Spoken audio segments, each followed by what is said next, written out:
So hello, this is DK sir and watching Chemistry ABC by DK sir. Okay, so this is lecture number 3 and in this lecture we will talking about the chapter number 4 of class 12th chemistry. Okay, so chapter number 4 के बारे में यहाँ पे इस lecture में बात करने वाले हैं. इसका नाम है chemical kinetics. Okay, so this is chapter number 4 chemical kinetics. Okay, so सबसे पहले यहाँ पे एक चीज़ समझना ज़रूरी है. What is chemical kinetics? Okay, तो पहली चीज़ यहाँ पे आपको जो समझना जरूरी है that is chemical kinetics. Chemical kinetics okay, जो चैप्टर का नाम ही है. ठीक है, so what is chemical kinetics? So it is basically a physical branch. It is basically branch of physical chemistry which deals with the study of rate of reaction और speed of the reaction. Okay, so इस chapter में लोग बात करेंगे rate of reactions के बारे में actually. ठीक है, और स्पीड ऑफ द रिएक्शन क्या होने वाली है. ठीक है, किस तरीके से जो कंसंट्रेशन है रिएक्शन की वो चेंज हो रही है with respect to time. Okay, that is called rate of reaction. Okay, तो यहाँ पे इस चैप्टर में लोग पढ़ेंगे पूरा का पूरा जो पढ़ने वाले हैं that is basically deals with the rate of reaction. So rate of reaction को बारे में हमें इस चैप्टर में पढ़ना है. Okay, so let's start from the definition itself. Chemical kinetics. Okay, so it is branch of physical chemistry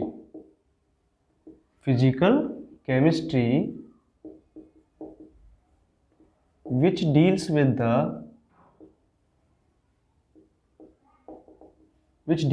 the study of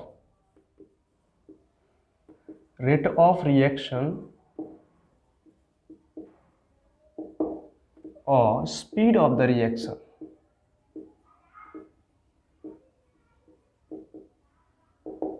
ठीक है, मोस्ट प्रोबेबली देखा है स्पीड ऑफ द रिएक्शन और रेट ऑफ रिएक्शन. ठीक है, तो यहाँ पे इस चैप्टर में हम लोग टोटली क्या बात करने वाला है, रेट ऑफ रिएक्शन, यानी जो कंसंट्रेशन है वो टाइम के हिसाब से किस तरीके से चेंज हो रही है. ठीक है, इस टॉपिक में इस चैप्टर में इस बारे हम लोग बात करने वाले हैं. ठीक है, तो सबसे पहले इसके बाद हमें जो समझना है वो what is rate of reaction. ठीक है, सबसे मेन कॉन्सेप्ट जो है रेट ऑफ रिएक्शन क्या होता है ना, तो इसको समझना बहुत ज़रूरी है. Rate of reaction, okay. So what is the rate of reaction? Okay, rate of reaction का मतलब क्या होता है बेटा, देखो, it is simply the change in concentration with respect to time.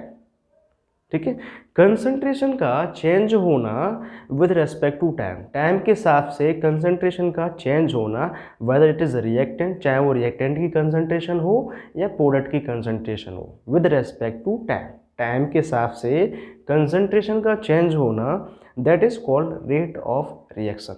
ठीक है, यू कैन डिफाइन इट. ठीक है, it is defined as the change in concentration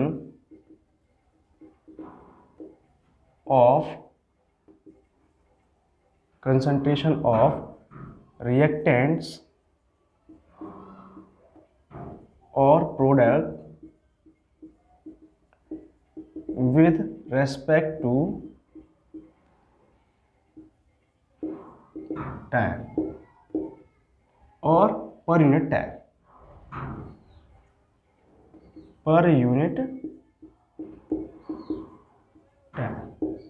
is called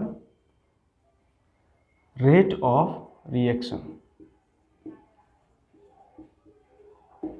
ठीक है, so it is simply nothing. देखो क्या है, change in concentration of reactant और प्रोडक्ट पर यूनिट टाइम. ठीक है, तो टाइम के हिसाब से कंसंट्रेशन में चेंज होना रिएक्टेंट की और प्रोडक्ट की, that is called rate of reaction. Okay, चलो इसको समझ लेते हैं, एक छोटा सा एग्जांपल लेते हैं. ठीक है, इसको रिप्रेजेंट कैसे करते हैं, ठीक है, लिखते कैसे हैं, सारी चीज़ समझ लेते हैं. ठीक है, लेट अस से कोई एक रिएक्टेंट है ए, कैपिटल ए एक रिएक्टेंट है एंड वो रिएक्ट कर रहा है, it is reacting with B to make product A B. ठीक है, ए बी क्या बना रहा है, प्रोडक्ट, है ना. तो ए रिएक्ट किया बी से एंड प्रोडक्ट बन रहा है A B. Okay, now let's say concentration of A, we can write it square bracket A, ठीक है। कंसंट्रेशन ऑफ ए क्या लिखा है हमने, A, square bracket A, and concentration of B capital B, and इसी तरीके से कंसंट्रेशन ऑफ ए बी, इसको क्या लिखेंगे इस तरीके से, ठीक है। बट देखो जब ये रिएक्शन जब ये दोनों रिएक्ट कर रहे हैं, when the reaction is happening, तो क्या हो रहा होगा, देखो स्टार्टिंग टाइम में when time t is equal to 0, जब रिएक्शन चालू नहीं हुई है तो उस केस में मान लेते हैं ये x अमाउंट है, x ग्राम है, ये भी x ग्राम है, ठीक है। तो उस केस में तो ये तो कुछ बना ही नहीं होगा, ठीक है, प्रोडक्ट का कोई रोल ही नहीं है, बिकॉज रिएक्शन अभी चालू नहीं हुआ है इनिशियल टाइम पे। तो इनिशियल टाइम पे इनकी जो कंसंट्रेशन क्या होगी, इनिशियल कंसंट्रेशन होगी, यानी कोई बदलाव नहीं है at time t is equal to 0 पे, क्योंकि रिएक्शन अभी यहाँ पे चालू हुई ही नहीं है, ठीक है। जब रिएक्शन चालू हो गई, ये दोनों रिएक्ट करना स्टार्ट हो गए, ठीक है, तो आपको पता है कि जब ये रिएक्ट करना स्टार्ट हो गए तो इधर ये प्रोडक्ट बनना स्टार्ट हो जाएगा। ओके, समझ रहे हो ना। देखो ए एंड बी जब रिएक्ट करना स्टार्ट हो गए तो प्रोडक्ट बनना है ए बी बनना स्टार्ट हो रहा है। इसका मतलब क्या है, अगर इधर ए बी बनना है तो इसका मतलब क्या है कि इनकी कंसंट्रेशन जो है वो घट रही होगी, तभी तो ये बनना है इधर, समझ रहे हो ना। देखो ये घट रही होगी तभी तो ये इधर बन रहा है, ठीक है। इसका मतलब क्या है कि टाइम के हिसाब से जो ए बी की कंसंट्रेशन है वो डिक्रीज होती जा रही है, एंड ए बी ये जो प्रोडक्ट का कंसंट्रेशन है वो क्या हो रहा है, बढ़ता जा रहा है विद टाइम, क्योंकि ये बनना स्टार्ट हो रहा है। तो ये कंटिन्यूसली इनकी concentration with time decreasing, and इसकी जो कंसंट्रेशन है प्रोडक्ट की वो इंक्रीज होती जा रही है, ठीक है। इसका मतलब क्या है कि टाइम के हिसाब से कंसंट्रेशन जो है वो चेंज होती जा रही है, ठीक है। तो ये जो रिएक्टेंट हैं इनकी कंसंट्रेशन क्या हो रही है, डिक्रीज होती जा रही है, एंड इसकी कंसंट्रेशन क्या हो रही है, इंक्रीज होती जा रही है, मतलब चेंज होती जा रही है continuously with time. Okay, so now अगर हम इसको लिखना चाहें कि change in concentration of A, तो उसको लिखेंगे डेल्टा ए, ठीक है। चेंज, जब भी हम चेंज की बात करते हैं तो यहाँ पे एक सिंबल आता है ट्रायंगल, इसको बोलते हैं डेल्टा। इसका मतलब क्या होता है, चेंज, ठीक है। तो चेंज इसको कैसे रीड करेंगे, देखो change in concentration of A, इसका मतलब क्या है ये, ठीक है।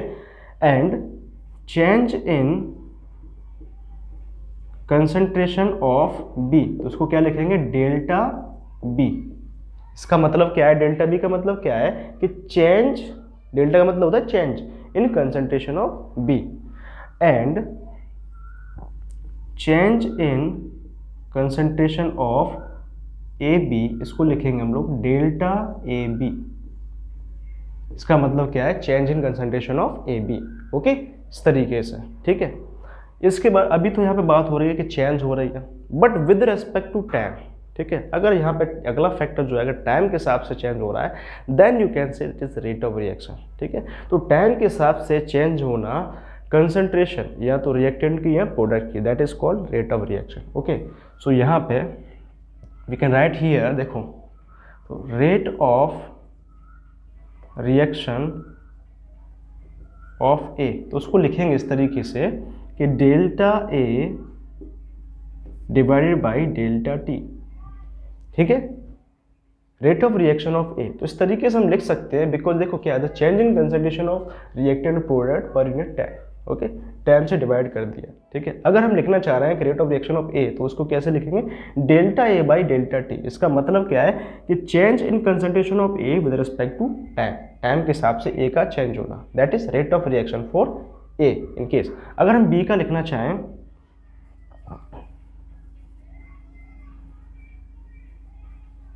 B that is delta B upon delta T, and rate of reaction of A B product, उसका क्या हो जाएगा, delta A B by delta T. इस तरीके से हम लिख सकते हैं। ओके, बट वहाँ पे एक चीज़ आपको देखने वाली ये है, बहुत इंपॉर्टेंट है, दैट इज यहाँ पे देखो, इन केस ऑफ जब भी आप रिएक्टेंट की रेट ऑफ रिएक्शन लिखेंगे तो वहाँ पे आपको नेगेटिव साइन लगाना पड़ेगा, ठीक है, इन केस ऑफ रिएक्टेंट यहाँ पे। प्रोडक्ट के साइन में, in case of product it is positive, है ना। तो यहाँ पे जो नेगेटिव साइन है, जो नेगेटिव साइन है that represent the decrease in concentration, ठीक है। नेगेटिव साइन जो है, नेगेटिव साइन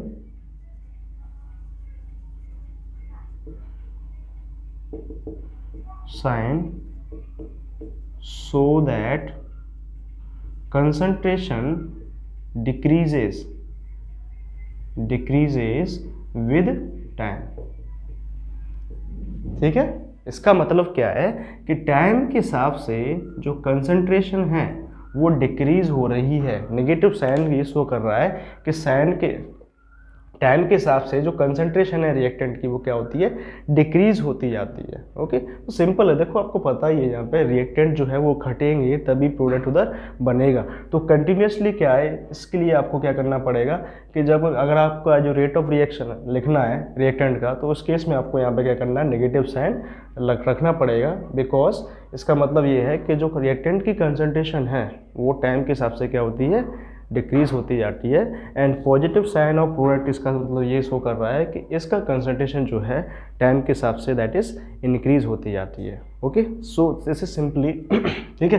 तो आप समझ सकते हो यहाँ से रेट ऑफ रिएक्शन क्या होता है, simply the change in concentration of reactant of product per unit time, ठीक है। टाइम के हिसाब से कंसंट्रेशन में बदलाव आना, चाहे वो रिएक्टेंट का हो या प्रोडक्ट को, उसको बोलेंगे हम रेट ऑफ रिएक्शन। ओके, अब मैंने देखो लिखना कैसे है, मैंने आपको एक जनरल एग्जांपल देके आपको बता दिया। इस तरीके से आप इन सब चीज़ों को मैथमेटिकल फॉर्म में लिख सकते हो, ठीक है। थोड़ा बहुत ये मैथमेटिकल चैप्टर है ना।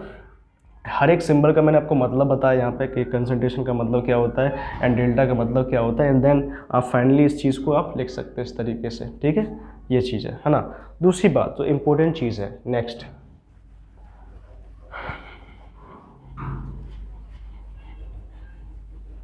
ठीक है।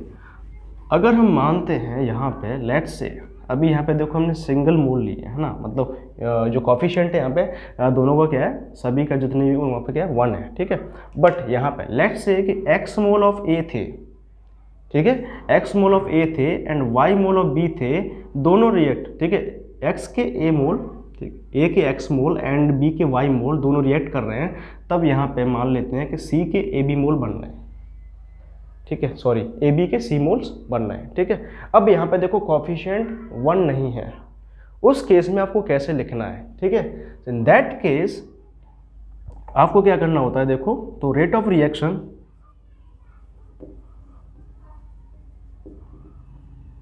ठीक है, अगर आप इस रिएक्शन का ही लिखना चाहे पूरी, ठीक है, पूरी इक्वेशन जो दी है आपका इसका लिखना चाहो तो आपको सिंगली एक ही चीज़ में एक ही लाइन में लिख सकते हो, ठीक है। एंड दैट इज, इस तरीके से लिखते हैं, rate of reaction of for this equation is delta A, इसका तो देखो आपको पता ही है delta A by delta t लिखेंगे, okay. And is equal to, इसका किस तरीके से लिखेंगे, delta B upon delta t. कब, जब अगर हम बात कर रहे हैं कि यहाँ पे कोफिशिएंट कितना है, 1 है। अभी हम इसको देखेंगे, देखिए अभी हम इसको x के कोफिशिएंट को इंक्लूड करेंगे, ठीक है। अभी हम सिंपली लिख रहे हैं इसको, है ना, by definition. And delta A B by delta T, okay. Now देखो ये तो जब लिखना है, यहाँ पे आप नेगेटिव साइन लगाना पड़ेगा किस केस में, फॉर ए एंड बी के, क्योंकि यहाँ पे ये रिएक्टेंट है, ओके। लेकिन ये तो जब लिखना है जब आपका कोफिशिएंट कितना हो, यहाँ पे कोफिशिएंट कितना हो, 1 हो, तब इस केस में, ओके। लेकिन यहाँ पे कोफिशिएंट कितना है, x, यहाँ पे कितना है y, यहाँ पे कितना है c। कोफिशिएंट अलग अलग हो सकते हैं, ठीक है, अलग अलग होंगे तब उस केस में, ठीक है। तो जब भी अगर यहाँ पे नंबर ऑफ मोल्स डिफरेंट हो, मतलब आपका सिंगल नहीं है, 1 नहीं है, तो उस केस में क्या करते हैं, जो कोफिशिएंट हो उसको क्या कर देते हैं, डिवाइड कर देते हैं, ठीक है, इस तरीके से। यानी अगर हम x a का लिखना चाहें तो क्या हो जाएगा, 1/x, वो भी माइनस का, क्योंकि यहाँ पे क्या है, रिएक्टेंट है। तो 1/x delta A by delta T, ठीक है। एंड इसको क्या लिखेंगे, 1/y माइनस का, एंड इसको 1/c, वो भी प्लस का, बिकॉज ये क्या है, प्रोडक्ट है, ठीक है। तो इस तरीके से आप इसको लिख सकते हैं, ठीक है। और दूसरे भाषा में आप ये कह सकते हैं कि rate of disappearance of A and rate of disappearance of B is equal to rate of appearance of A B. यानी ये देखो विलुप्त होते जा रहे हैं, विद टाइम के हिसाब से डिसअपियर होते जा रहे हैं, घटते जा रहे हैं, एंड ये इधर अपीयर होते जा रहा है, बनता जा रहा है, ओके, सो ये हो गया आपका रेट ऑफ रिएक्शन के बारे में, आपको लिखना कैसे है, क्या होता है, ठीक है। Now we will talking about the types of rate of reaction. अब हम बात करेंगे रेट ऑफ रिएक्शन के टाइप्स की, ठीक है, कितने टाइप्स के होते हैं, ठीक है। तो generally it is of two types, दो टाइप्स की होती हैं, ठीक है। Average rate of reaction, average rate of reaction, and दूसरा होता है इंस्टेंटेनियस,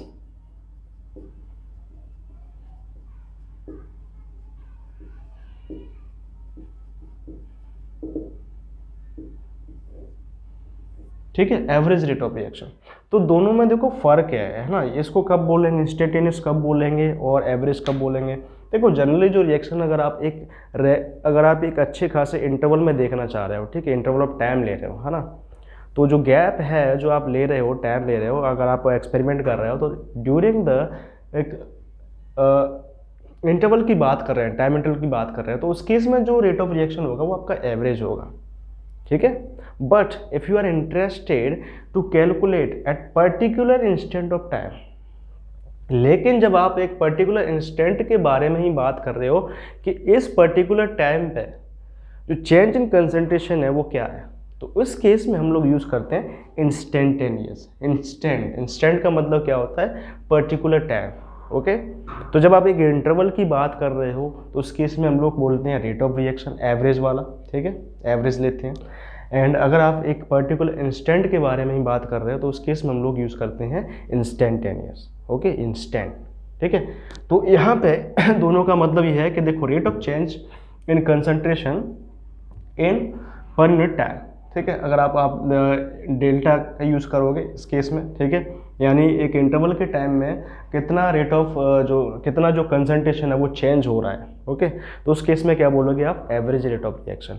बट अगर आप बोल रहे हैं कि रेट ऑफ रिएक्शन कितना चेंज हुआ है, ठीक है, it is actually defined as the change, rate of change in concentration at particular instant of time, ठीक है, कि कंसंट्रेशन में कितना चेंज आ गया एक eight particular instant of time पे, उसी टाइम के बारे में आप बात कर रहे हो, ठीक है। देन इस केस में आपका जो रेट ऑफ रिएक्शन होता है that is instantaneous rate of reaction, ठीक है। तो जनरली ये दो टाइप की होती है, average rate of reaction and instantaneous rate of reaction, okay. तो यहाँ पे थोड़ा बस रिप्रेजेंट करने में थोड़ा सा डिफरेंस है, ठीक है। तो अगर हम इसकी बात करें तो रेट सिंबल इसको यूज़ करते हैं स्मॉल आर से, ठीक है, आर से डिनोट करते हैं। तो R rate is equal to यहाँ पे होता है delta X by delta T, ठीक है। अगर मान लो एक्स जो है वो बना रहा है वाई, ठीक है, यहाँ पे इसकी बात, ठीक है। तो delta X by delta T represent करने का तरीका होता है। तो यहाँ पे देखो जो डेल्टा होता है, यहाँ पे डेल्टा लिया जाता है बिकॉज डेल्टा जो है ना एक इंटरवल के लिए लिया जाता है ना। तो यहाँ पे यूज़ करोगे एवरेज में आपको यूज़ करना है डेल्टा, तो delta X by delta T. But in case of instantaneous तो इसका मतलब होता है बहुत ही इनफाइनेटिसमली स्मॉल चेंज के बारे में बात कर रहे हैं, बहुत ज़्यादा, तो उसके लिए यूज़ करते हैं हम डी, ठीक है, डी बाई डी टी, ठीक है। तो यहाँ पे हो जाएगा आपका D x by D T,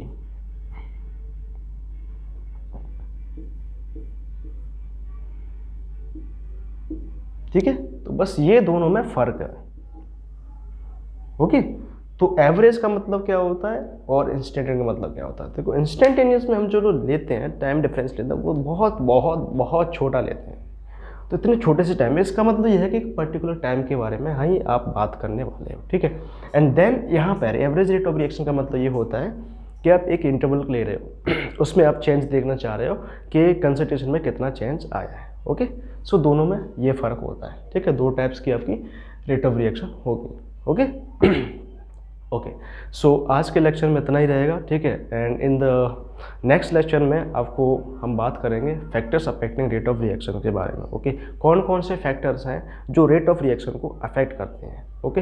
तब तक के लिए थैंक यू वेरी मच। अगर आपको ये वीडियो पसंद आया हो तो you can like it, subscribe it, okay. Thank you very much. Stay home, stay safe, have a good day.